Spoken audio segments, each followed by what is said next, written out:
Diana is still 100% pregnant as we head out of week 13 into week 14. That's just an assumption. We're doing our best to look at all the numbers and development and watching Diana's entire...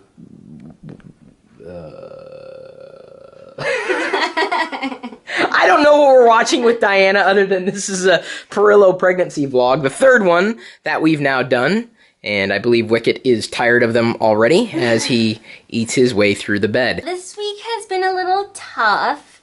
I've been having trouble sleeping. I've been feeling a lot of pressure in my lower abdomen. This happened last time. What? You need to sneeze? No, I'm breathing. I'm breathing so that I don't want to breathe into the microphone, hun. We're okay. Everything's normal here. I'm just breathing off camera. Like this, so that I'm not like, my nose in the camera thing. So this week has been a bit of a challenge for you. Yes, it has. Yeah, like I said, I've been having trouble sleeping. I've been feeling a lot of pressure, so I've been tossing and turning, and I'm not able to get comfortable.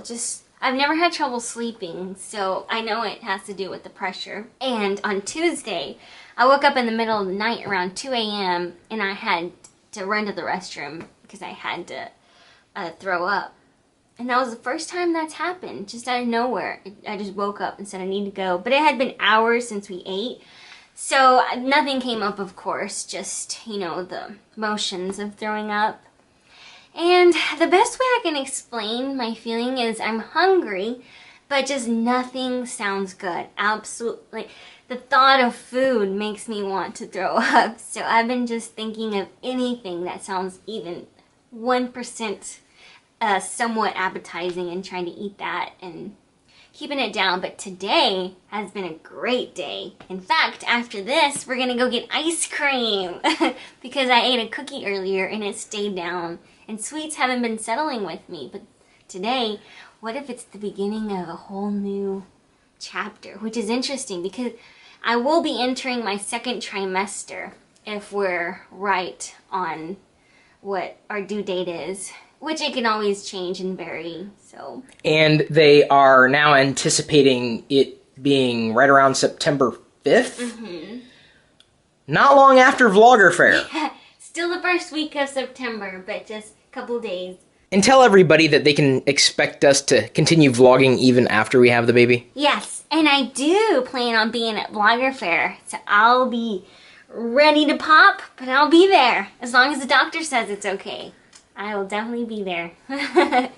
Oh, and we also got new prenatal vitamins, the gummies, and they made a new flavor, lemonade and raspberry lemonade, which is interesting because the tartness has been keeping me from feeling nauseous, so I'm guessing other women are experiencing the same thing, so they made the gummies a flavor that is tolerable because the last gummies, they made me really nauseous. I haven't been able to eat them. They're too sweet, and it's just kind of gross. But I got these little pops that are sour pops, and these help too to just suck on them.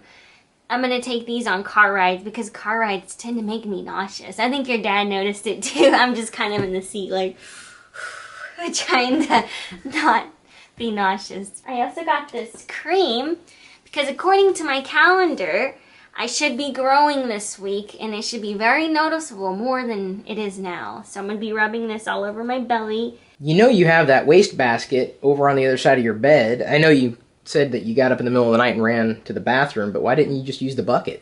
Well, I figured if I could make it there, I tried to make it there if I can, just because it's less messy in case something does come up. But even having that there makes me feel more comfortable because I guess just the thought of just in case I can't make it to the bathroom, it's right there. I'm like, okay, well, I feel nauseous, but I'll just lay down, and if it's a false alarm, you know, the wastebasket is there, which I've had plenty of false alarms where I think something's coming up and it's nothing. And if she can make it there, she can make it anywhere, which means we're going to have to start calling the bathroom New York. Yeah.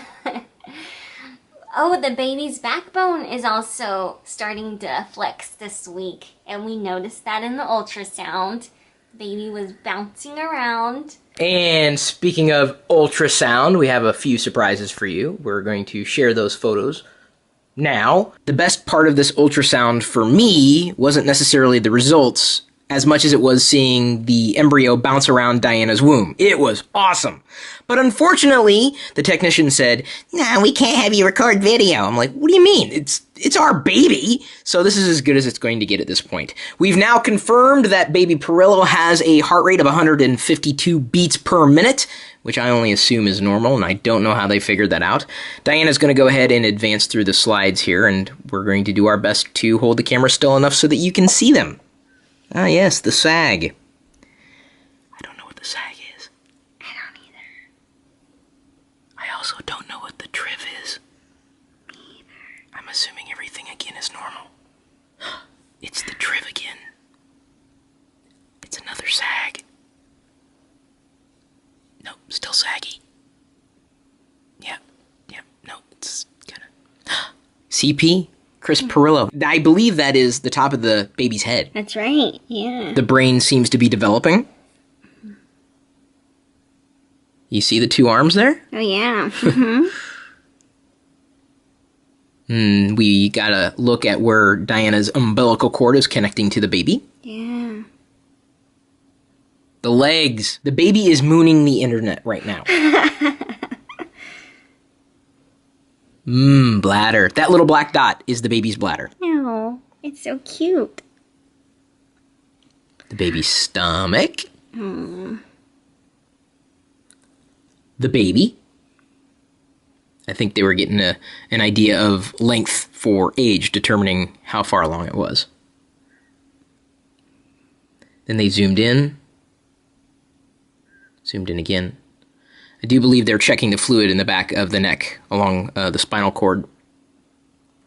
Everything, again, appears to be normal.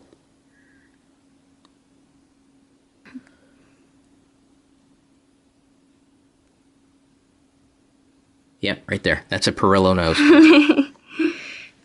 What about you? How was this week for you? Me? Yeah. I would say this past week, from my perspective, has been pretty close to earlier weeks. We really haven't seen dramatic changes, but last night, Diana couldn't keep anything down. I didn't realize it was so bad yesterday until I came upstairs, and we kind of joked about it, and I think it'll come out in the regular vlog that we do. Although one thing that won't come out is Diana pretty much had a very brief roller coaster going on, and she was emotionally overwhelmed, and I dropped everything. I said, "Okay, what do you need? What do we got to do? We're going to get you through this." But she was a little overwhelmed last night, and that was something that didn't really scare me after you told me what was going on. But when you started crying, like a breakdown, like you were like crying, and I'm like, I didn't do anything wrong, I swear. Like that kind of crying, like, oh my God, oh, guys just want to fix things, right? Don't cry. We can fix this. What's wrong? And I was waiting for her to tell me, and in those seconds, I was just thinking, okay, something's wrong. But turns out she just couldn't keep anything down. So then we did our best to try to get something into her system. I said, don't worry about it. Worst comes to worst, we'll just go to urgent care and stick an IV in you and make sure you're hydrated. But you were able to keep the coconut water down after trying how many other different liquids. Even water tasted bad for Diana. Yeah. I can understand water does have a flavor. Anybody who says otherwise may have not had a lot of water in their life. When I was frustrated that night, I think I finally figured out why. And it has to do with wanting to care for the baby, but almost like your body is not letting you protect it and feed it. And I felt hopeless, you know, and I think that's why I kind of just broke down and cried, because I really felt very hopeless at that moment, because I couldn't keep anything down, and I'm trying to keep the baby as healthy as possible. But Chris is very supportive, and I really appreciate that. You're not going to start crying again, are you? I think I am. No. Oh, I couldn't tell. No, but I mean, it made me kind of emotional because you were very supportive. I appreciate that. Yeah, I dropped everything. You did. Even the vlog camera. Yeah, you did. That's when you know. The only other observation that I really had this week was also surfaced in our regular vlog. There's not really a lot of geek stuff for babies. Everything you see is sports and animals and princesses and finding things that I think are generic enough and yet speak to at least me, and Diana also likes, that I think could work for the baby, because ultimately the baby is going to have his or her own personality and like or dislike various things, but inevitably that part of your life, you're kind of a product of your environment. It's going to happen no matter what. But I wish I could walk into a store and see more Geek baby things. They're all online, which I guess is where all the geeks are. Let's take a look at your belly. Okay. I catch myself rubbing down here because of the pressure. And it's so nice. I think it's starting to finally hit me. I'm sitting directly behind you as a contrast. See the green there? And you love green. Here, let me sink a little lower, get a little bit more of that curve. Everybody sing good night to baby Pirillo. Good night, baby Pirillo. I just want our baby to come out not as blurry as some of the footage that we recorded in this video.